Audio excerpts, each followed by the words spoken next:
In today's devotional, we focus on Sabbath as a significant day. The Sabbath brings so much potential for transformation as we transition from the regular weekdays to this sacred day. The change it brings to our lives is certainly significant if we embrace all that God intended the day to be for us. The Sabbath hymn, O Day of Rest and Gladness, outlines the benefits and blessings of Sabbath rest. Verse 1 vividly describes the impact of these holy hours. It states, O day of rest and gladness, O day of joy and light, O balm of care and sadness, most beautiful, most bright. I love the promise in these words of what Sabbath brings to our lives, especially when we are depleted. Here's what God offers us. Rest for our weary souls, gladness in place of sadness, joy and light to permeate any dark aspects of the past week that clouds our minds, healing balm for our cares and our tears.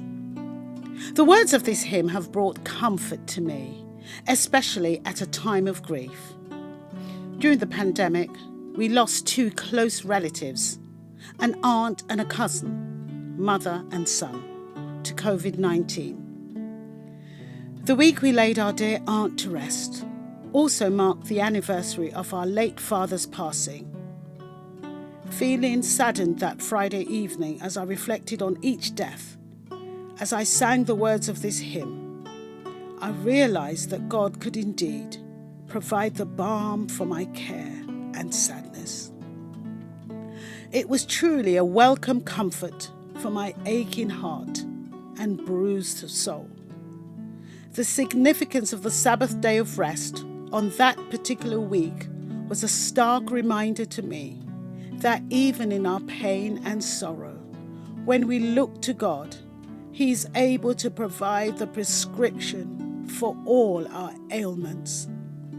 His therapeutic intervention is always effective as it meets us at our point of need.